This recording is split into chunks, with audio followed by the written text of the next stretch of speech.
નમસ્કાર વિદ્યાર્થી મિત્રો, ધ સ્માર્ટ લર્નર ચેનલમાં આપનું સ્વાગત છે. તો આજે આપણે જોવાના છીએ ધોરણ 10 ગણિત વિભાગ સીના મોસ્ટ આઈએમપી પ્રશ્નો. તો હજુ સુધી વિદ્યાર્થી મિત્રો તમે ચેનલને સબસ્ક્રાઈબ ન કરી હોય તો ચેનલને સબસ્ક્રાઈબ કરો અને તમારા મિત્રો સુધી આ વિડીયોને શેર કરો.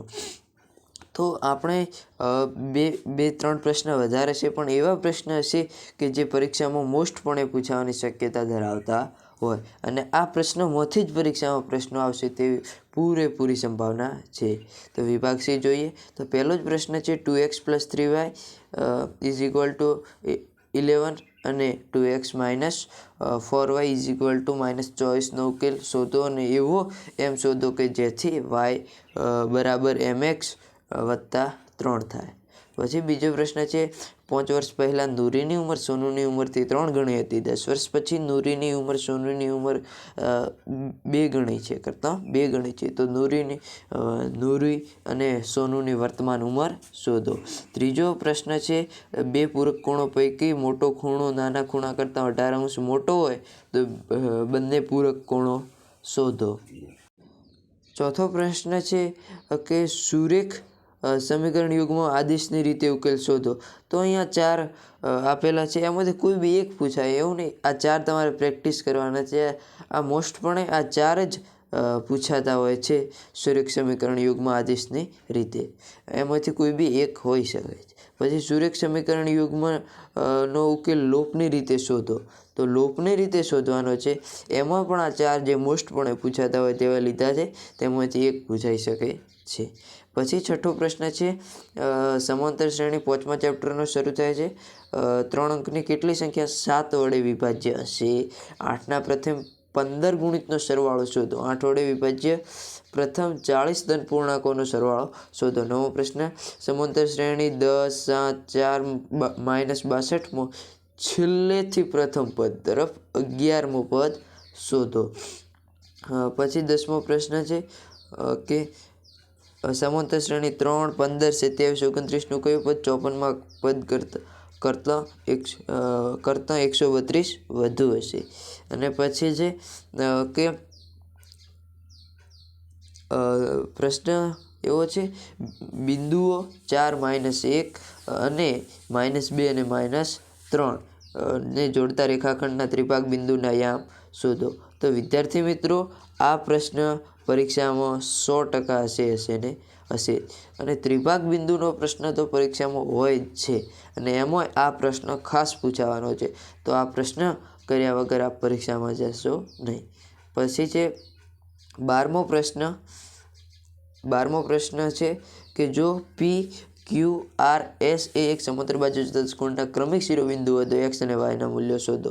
અહીં યામ આપેલા છે તે પરથી x અને yના મૂલ્યો શોધવાના છે. પછી બિંદુઓ A, B ને જોડતા રેખાખંડ 2:3ના ગુણોત્તરમાં વિભાજન કરતા બિંદુઓના યામ શોધો. તો આ પણ પ્રશ્ન પૂછાવાની પૂરેપૂરી શક્યતા છે. આવો પ્રશ્ન પણ પૂછાઈ શકે છે કે ગુણોત્તરમાં વિભાજન કરતા બિંદુઓના યામ શોધો. પછી પ્રશ્ન છે કે જો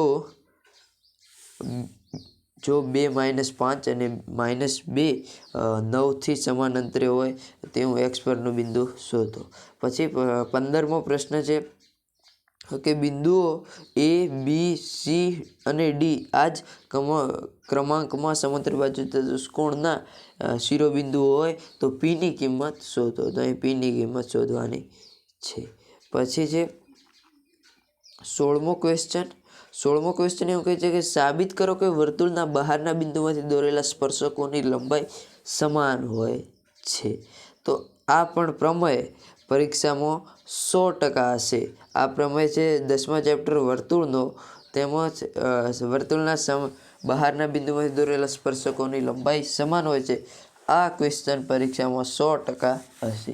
પછી 17મો પ્રશ્ન છે કે સાબિત કરો કે વર્તુળના કોઈ પણ બિંદુએ દોરેલ સ્પર્શ બિંદુમાંથી પસાર થતી ત્રિજ્યાનો લંબ હોય છે. પછી 18મો પ્રશ્ન છે બે સમકેન્દ્રી વર્તુળોની ત્રિજ્યાઓ 5 સેમી અને 3 સેમી છે. મોટા વર્તુળની જીવા નાના વર્તુળને સ્પર્શે છે તો તેની લંબાઈ શોધો.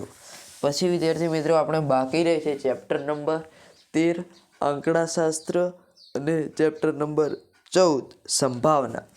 તો આ બંને ચેપ્ટર એવા છે કે તેમાં આઈએમપી હોતું નહીં. એમાં તમારે છે ને કોઈ બી રીત આવડી જાય તો દરેક દાખલા આવડી જાય. ને એમાં એવું નથી હોતું કે આ ક્વેશ્ચન આઈએમપી, એમાં કોઈ બી ક્વેશ્ચન પૂછી શકે છે, એમાં કોઈ નક્કી જ નથી હોતું. માટે આપણે પ્રકરણ નંબર 13 અને પ્રકરણ નંબર 14 આઈએમપી આપતા નથી. ને એ છે એકદમ સહેલા ચેપ્ટર છે. એમાં એ તમારે બે ચેપ્ટર પાછું છોડી નથી મૂકવાના. એનો 30 ઉપર ગુણ, એ બે ચેપ્ટરના 30 ગુણ છે પરીક્ષામાં. તો માટે આ બંને ચેપ્ટરના તમારે રીત આવડતી છે, કોઈ બી દાખલાની રીત, કોન્સેપ્ટ આવડતો છે તો આપ દરેક દાખલાને અટેન્ડ કરી શકશો. તો તે પાઠ્યપુસ્તકના બધા જ પૂછાઈ શકે છે. બધા જ દાખલાઓની પ્રેક્ટિસ કરી લેવી. તો આ આપણે વિદ્યાર્થી મિત્રો જોઈ ગયા ધોરણ 10 ગણિત વિભાગ C-ના મોસ્ટ આઈએમપી પ્રશ્નો. તો વિદ્યાર્થી મિત્રો, હજુ સુધી તમે ચેનલને સબસ્ક્રાઈબ ન કરી હોય તો ચેનલને સબસ્ક્રાઈબ કરો અને આ વિડીયો તમારા મિત્રો સુધી શેર કરો. અને આપણે એક વોટ્સએપ ગ્રુપ બનાવ્યું છે જેની લિંક ડિસ્ક્રિપ્શનમાં આપેલી છે. તો તેમાં પણ જોડાવાનું ભૂલશો નહીં. અને વિદ્યાર્થી મિત્રો, તમે જેટલો વિડીયોને શેર કરશો, જેટલો લાઈક કરશો, તો અમને નવા વિડીયો બનાવવાનો ઉત્સાહ મળશે અને તેના કારણે અમે સારું કન્ટેન્ટ આપી શકશું. માટે ચેનલને સબસ્ક્રાઈબ કરો અને શેર કરો. Thank you.